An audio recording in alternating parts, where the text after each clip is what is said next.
You believed an institutional should make it hard for people to live their lives so they'd feel pressured to get vaccinated. Could we run the audio clip on that, please?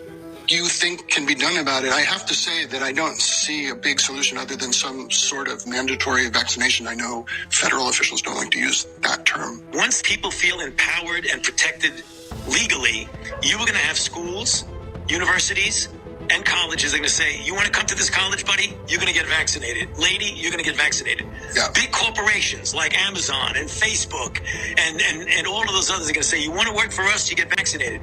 And it's been proven that when you make it difficult for people in their lives, they lose their ideological bullshit and they get vaccinated.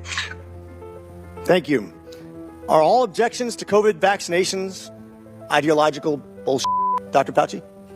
No, they're not, and that's not what I was referring to. Well, in reference to making it hard for people to get education, traveling, working, I'd say it very much was in context. Mr. Fauci, you were quoted on CBS Face the Nation saying it's easy to criticize, but they're really criticizing science because I represent science. Do you represent science, Mr. Fauci?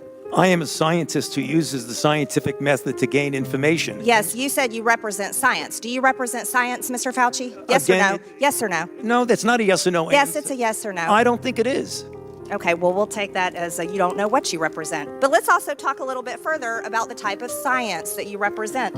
NIH scientists made $710 million in royalties from drug makers, a fact that's been hidden. Let's talk about the fact about, is it right for scientists and doctors getting paid by the American people, government taxpayer paychecks, to get patents where they're paid millions and hundreds of millions of dollars in royalty fees, especially when the NIH and these government agencies, most powerful agencies in our country, are recommending medical suggestions and advice and making up guidelines like 6 feet distancing and masking of children. Do you think that's appropriate? Do the American people deserve to be abused like that, Mr. Fauci? Because you're not doctor, you're Mr. Fauci in my few minutes. No, I don't need your answer. This was a time in history where you got to throw out the first pitch at the Washington Nationals baseball game while Americans were forced to stay home and watch such events that they love from at home alone on their televisions. And what a hypocrisy this picture shows.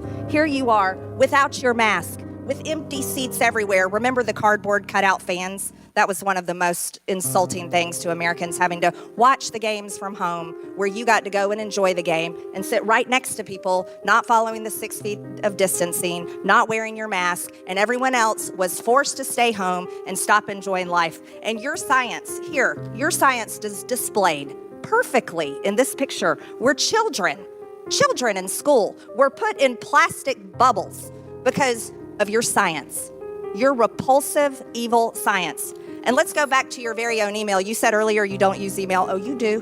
Right here. This is your own email where you said the typical mask you buy in the drugstore is not really effective in keeping out virus. I do not recommend that you wear a mask. This is your email. This is your own words. But yet children all over America were forced to wear masks. Healthy children forced to wear masks, muzzled in their schools.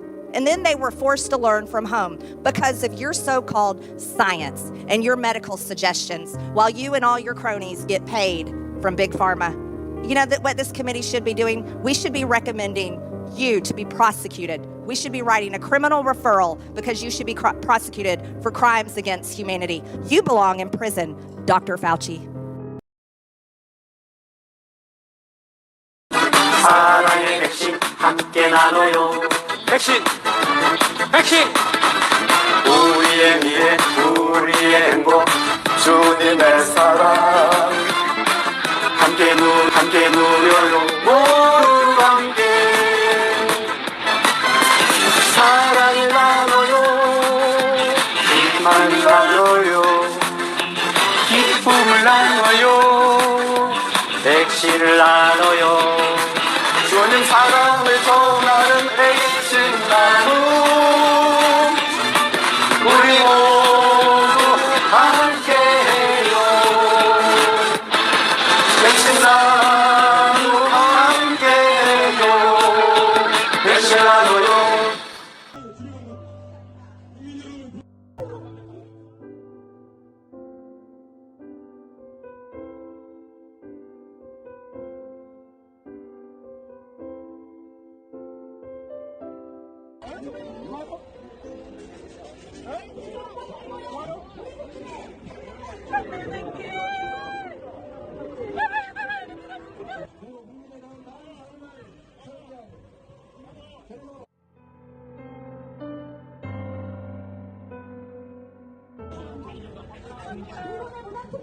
신랑 현관문으로 들어올 것만 같고 옆에 누워있을 것만 같은데 이게 현실이란 사실이 너무 절망스럽고 그 새벽에 홀로 누워 눈을 감으면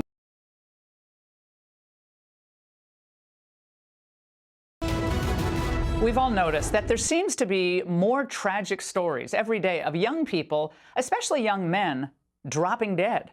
And now the FDA is warning of a catastrophic drop in U.S. life expectancy. In the first 9 months of this year, 158,000 more Americans died unexpectedly than in all of 2019. Now, just to give you some perspective, that's more than the casualties in every war since Vietnam, all of them combined.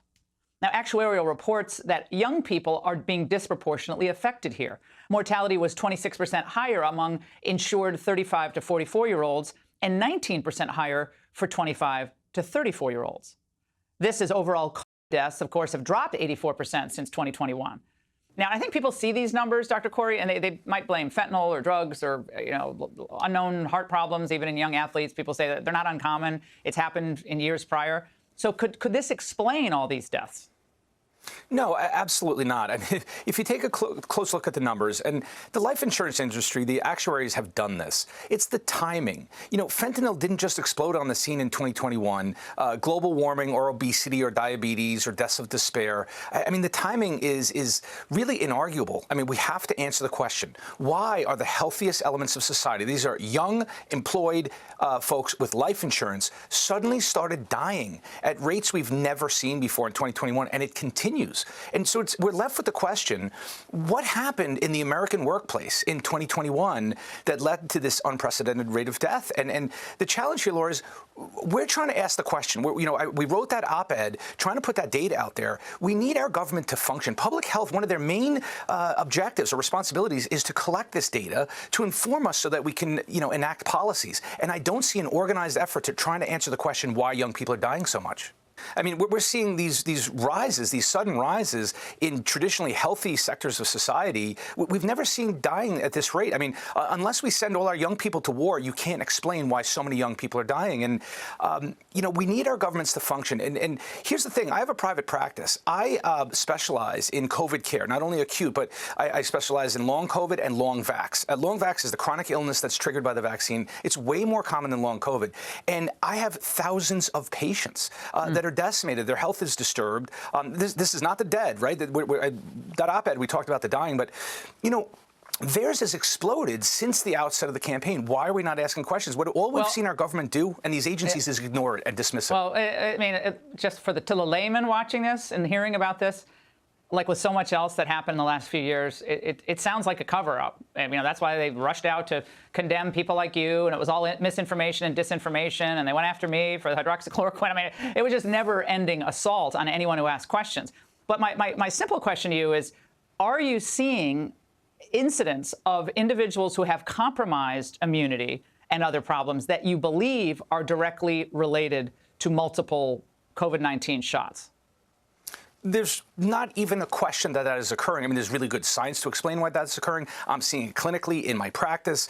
You're seeing it in these reports from around the world of these sudden, white lung syndromes, everyone's sick and entering hospitals. I mean, we're in the wake of a global mass vaccination campaign, and people are not recognizing. We've known for years that, for instance, flu vaccines increase your risk of other respiratory viruses. And now we're seeing this whole world that got vaccinated. And, we'll have to... It's not surprising. This has to be studied without bias, and can't jump to conclusions until we have the information. But Dr. Corey, we really appreciate your work here and your effort. Thank you so much. Thank you, Laura.